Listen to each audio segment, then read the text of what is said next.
Cincinnati Legacy Open 2 weekends ago, facing off against Charles Goodsell. And now look at this. How kind. Let's see what's up. Is that 5 cards? That is unfortunate for Charles. Looks like he's starting on 5, but Aether Vial definitely helps on mulligan quite a bit. But that Force of Will is kind of a re-mulligan. Yeah. Also true. If you get like Aether Vial into a Silver Gull Adept, you can pull out of it pretty quickly. We saw an Island, Aether Vial, Force of Will, Lord of Atlantis, and Phantasmal Image? Yeah, is that the other card? Phantasmal Image. So Tannon just gets all the information, knowing his opponent's hand and now the top 3 cards of his deck.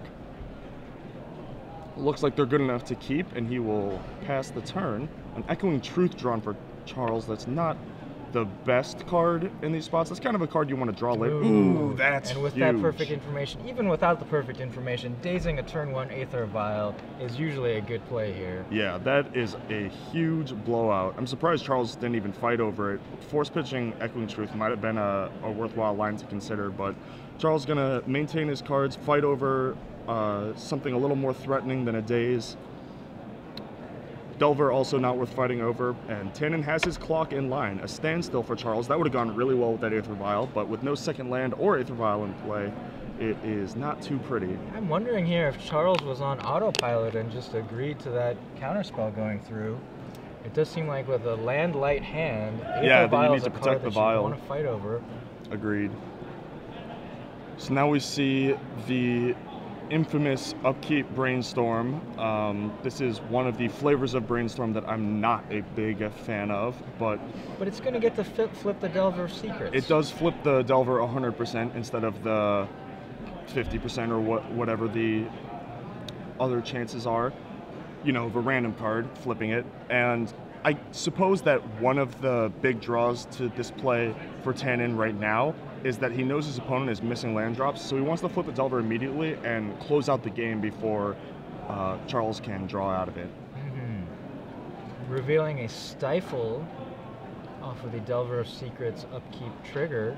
Not too good in this matchup, mostly just a card to put back with Brainstorm or a blue card to pitch the Force of Will, or, as we see, an instant or sorcery to flip the Delver of Secrets. There's a lot of cards in Tannon's deck that actually match up very well against the Merfolk strategy. Merfolk strategy is basically almost all of your creatures are lords, and so your creatures grow, you know, exponentially as you play more of them.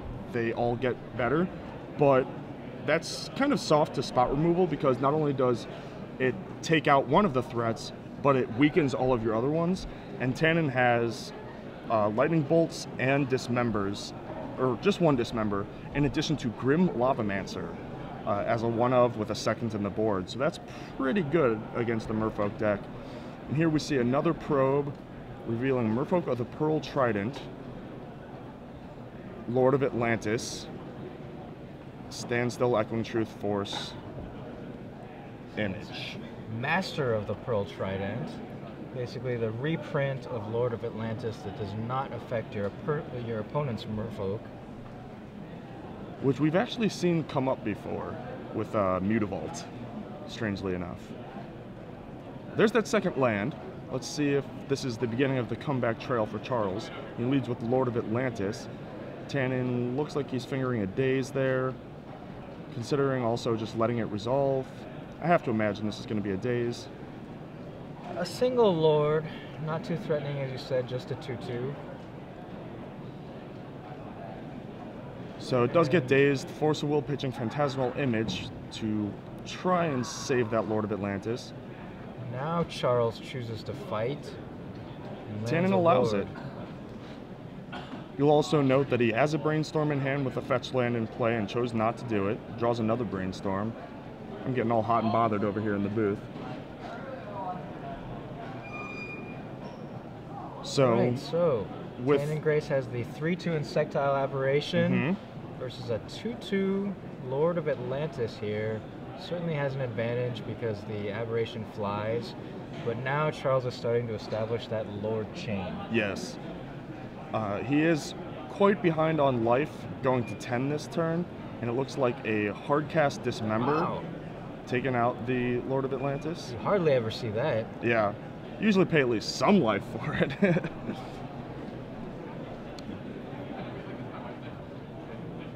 Here's the next Lord, the Master of the Pearl Trident. It's So again, just 2/2s right yeah, now. it's Grizzly Bear deck at this point when you have them coming in one by one like that. That's why the Aether Vial is so good, is because it lets you double up and start pumping them right away. And there you go, the game plan, as you said, spot removal, take care of those lords one at a time before they become a big problem. Yeah, Continue to get in with the 3/2 flyer. This is pretty much exactly how Tannon's deck is designed to work, and the fact that Charles mulliganed to 5 and missed that second land drop did not hurt either. Looks like Brainstorm in response to a Lord. Just gonna take a look, get some more information. And he does hit a daze off of it, so yet another daze. Successfully countering a spell. Daze is very good against mana screwed opponents, I've noticed that. Tell us more. This is the professional analysis you come to me for. Okay, Jeff Goldblum takes another 3 points from Charles Goodsell's life total. Yeah, certainly Charles has been stuck on 1 and then 2 lands for quite some time. And has had 3 spells countered by daze. And again he taps out if there's a 4th daze somewhere. There's a 4th daze in his deck, but I don't think he has it in hand. The Marrow Regery also does not quite At this point, it trade doesn't off even with matter. the. Yeah, it doesn't do anything. If it were, say, that Phantasmal Image that was pitched to the Force of Will, you can actually image the Insectile Apparition and try and trade. Force Tannon to have either another threat or removal spell for the blocker. Marrow Regery just kind of sits there. I would be pretty surprised if Tannon bothered to respond or, trying to fight over this at all. Well, it looks like he's going to crack his fetch land. We may see him brainstorm and take a look at a new 3 top cards of his library. Playing it very safe here. Yep. And that's what you want to do when you're ahead. Just be a little conservative is fine, as long as you're making sure that you can close the door and not let your opponent out from under the rock. You just mix some metaphors there. Close the door and not let him out from under the rock. Yeah, it's like Patrick Star, What kind of door is this rock? What kind of a rock has a door? There's a Ponder into Grim Lavamancer. I'm not even sure that I would show him the Lavamancer here. But yeah, it doesn't really matter. Like, it's just the nail in the coffin. It's almost certainly game. But yep, there we go. Charles Goodsell scoops him up, and Tannon takes game 1. Takes game 1. Charles did mulligan there. Yes, mulligan to 5 and miss land drops. And I chose have to not to fight over the Aether Vial on turn 1. That was the big decision of the game. He could have forced the daze, tried to get the Vial in there.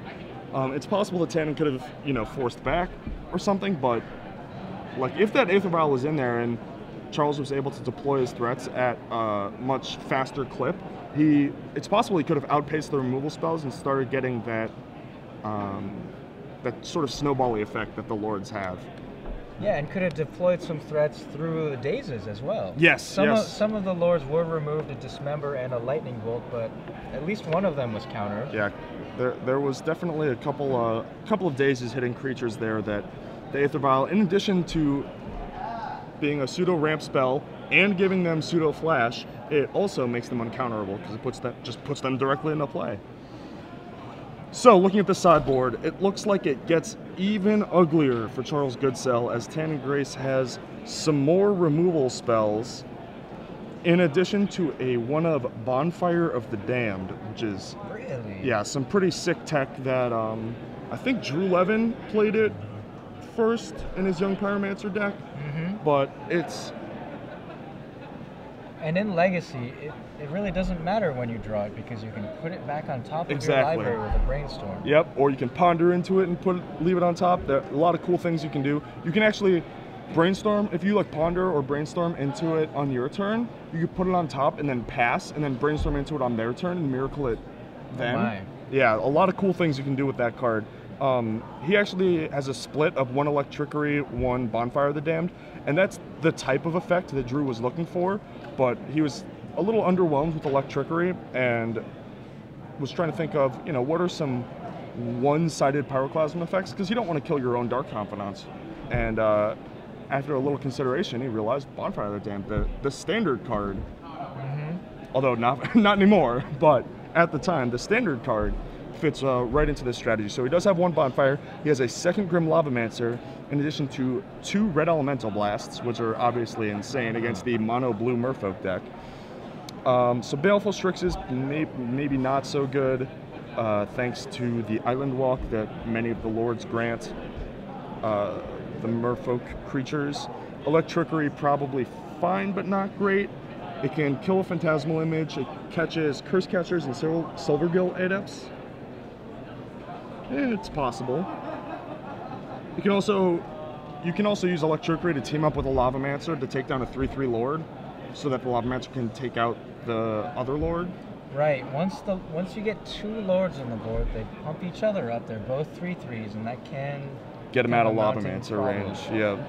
Okay. Well, Charles Goodsell over here, he's got a card, Back to Basics, that the mono blue deck does have a few non-basic lands he could bring in here. Yeah, Back to Basics is usually pretty good against these 3-color decks.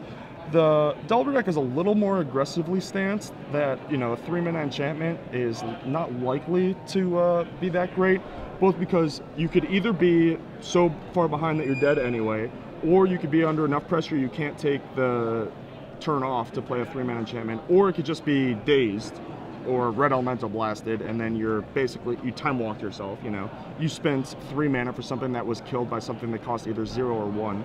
So probably not good here, but definitely an interesting card. And against a deck with Daze, the consideration is they can use their Dazes to reset their also true non-basic islands. If they only need a couple more mana for the rest of the game, then Daze can act as that land drop. We do have a couple Dismembers which are coming in. It's really important to be able to kill Dark Confidant and Grim Lavamancer. Young Pyromancer and Delver also nice to kill, but you really can't let a Lavamancer or Bob live for too long. And doesn't look like he has that much else for this matchup. It's a lot of cards that are specified for specific matchups that are not this one. Yeah, things like Lawan, Cephalid Empress, and Submerge, not what you want to bring in here. Relic of Progenitus. And a Grafdigger's Cage, Menriki Gusari. Yes. Menriki Hayashi. That is me. I will break all of your equipment. By accident, sometimes. So we see Charles leading off with a Curse Catcher. Being on the play is so important for the Merfolk deck. We saw that last game. Tannon being on the play allowed him to daze the Aether Vial. Had Charles been on the play and got that Aether Vial in under the daze, we could have seen a very different game. This time, no Aether Vial on the play, but rather a Curse Catcher. And now the decision comes. Attack for 1. So no 2-drop Lord? No, looks like he's going to waste the Wasteland. Volcanic. Which, Tannon does have Stifles, but I imagine he boarded them out unless he was afraid of Wasteland. May also be thinking about a Brainstorm here in response to use that mana. Also possible. And see what's on top of his library. Chooses not to, just draws. I like it. He's fine with this. There's only a 1/1 on the board. So Tannon Grace in no hurry. Yeah, he's got a couple more lands. As you said, he has that Brainstorm, and he has a Force of Will. He's not under that much pressure. Just take the turn back. Don't risk Brainstorm locking yourself for no reason. Get full value out of it if you can. Looks like he has a Mutavault as his 3rd land, which it's actually, there are very few things that you can cast off of a blue and a colorless. It's like Standstill and Silvergill Adept. So, And the Phantasmal Image, yeah, which is not great. Yeah, copying Image a of Curse Catcher is not the strongest. So the double blue of the What? Master of the Pearl Trident and the Lord of Atlantis and Coral Helm Commander possibly coming into play here, holding Charles's offense down. And we do see, I caught a glimpse of it, a Back to Basics in Charles Goodsell's hand. So it feels like or I guess he feels like it's, you know, a path to victory that he can use in this matchup. Although it's kind of not ironic, but a little unfortunate that he both had Wasteland, which, you know, you have to use as your tempo gainer as the aggro control deck, and a Mutavault as another land. Yes, those are 2 of his 8 non-basics in the deck, 4 of each, and then 12 islands. Tannon Grace with the Dark Confidant. Certainly a threatening card. Looks like this is going to be hardcast dazed. Tannon wants to fight over it, which does open the door for Back to Basics here. If Charles can draw a land, Back to Basics is live. Chooses not to use the Curse Catcher to fight back over it, but he does not draw the land he needs. I did see him draw an Echoing Truth. Not fantastic in this matchup, but what do you think about just Echoing Truthing the Dark Confidant here to keep him from drawing a card? Yeah, you might have to. Especially missing a land draw. I actually think that I would have liked to see Charles use his Curse Catcher to kill the Dark Confidant when they were having that counter war. I think leaving a Dark Confidant in play is too scary. Like, a Dark Confidant can actually outrun a Back to Basics, like, fairly easily. You know, give you just the lands. Drawing lands. Yeah, give you the lands to just make your land drops, and you don't need to actually cast that many more spells after that. So let's put the Back to Basics on the screen here for you guys, because it is a card that is not often seen, but non-basic lands do not untap during their controller's untap phases. A simple line of text, but so what you're quite saying with powerful. by leaving the Dark Confidant out on the field, Tannon Grace could just draw enough non-basics to use them as one-shot. Yeah, as mana Lotus sources. Petals. Yeah. Use lands as Lotus Petals because all of Tannon's spells are so cheap and so uniquely, like, individually powerful that you don't actually need that many to win from a point of already having a Dark Confidant, active Dark Confidant in play. And now with the Wasteland from Tannon taking out the Mutavault, the shoe's on the other foot. Yeah, normally Merfolk is, and Red Blast is not what Charles wanted to see either. Usually Merfolk is the deck that's trying to beat down and tie its opponent's mana up using Wastelands and Dazes to tax their resources, but Tannon's actually doing that to Charles this match, as Charles is just missing land drops and yeah, unable to get out from underneath what is a pretty daunting position. I mean, it may look a little innocuous, but Dark Confidant runs away with games so quickly. We have seen it reveal already a Daze and a Red Elemental Blast. Those are 2 fairly high impact spells right now. And hit for 4. Yeah, almost guaranteed to take out one of Charles's next plays. Yeah, it's hit for 4, drawn 2 cards, and it will still trade for another card. Like, at best, if Charles, you know, draws, say, Dismember to kill the Dark Confidant, it still trades with that Dismember also, in addition to all the value it's produced. So Charles has been attacking back with the Curse Catcher, so trading 1 point of damage for 2, maybe thinking he can race with a little help from the Bob triggers. Yeah, I mean, that's lose life. That's likely his only way to win once he let that resolve. He's going to have to play a Lord to be able to sneak in his Curse Catcher with Island Walk, get in some extra damage, and hope that there's some extremely unfortunate Bob flips for Tannon. Here we see Silvergill Adept revealing Marrow Regery. It's a Lorwyn party. And that's going to get dazed. Once again, Daze is very good against mana-screwed opponents. Just a free hard counter. I will remember that in the future when I play Legacy. I'll sit down. You're welcome. I'll sit down and I'll say, "Excuse me, sir, are you mana-screwed this game?" So Tannon stacks his triggers to reveal to Delver and then Bob, which is what we call Dark Confidant, thanks to Bob Maher, the Invitational winner. And he reveals Ponder to both. So flips the Insectile Aberration, only takes 1 from his Dark Confidant, threatening to attack for 5. And whose invitational card is Delver of Secrets? Todd Anderson? Oh. I thought he was the Lord of Illusion. Oh, yeah, at that's one right. point. Yeah. Silly me. Actually, Todd's more of a phantasmal bear. You target him and he's gone. I don't know. I think he's had a lot of staying power No, he has. over the past year and a half, 2 years. Okay, so Tannon Grace is attacked for 5 and is now casting Ponder, looking at 3 cards. Yet another Daze. Most likely to be another hard counter, here. yeah. Looks like he's drawing a Delver of Secrets, and then next turn what he's going to do is reveal the land to the Dark Confidant and then reveal the Daze to the Delver. So Ponder doing all kinds of work, setting up multiple future upkeep triggers. Yes. Ponder pulls a lot of weight in these decks, and Charles attacks again with the Curse Catcher, the only chance he's got. so yeah, sure enough, he does exactly what I was saying. Reveal the lands and then reveal the instant or sorcery in the form of Daze.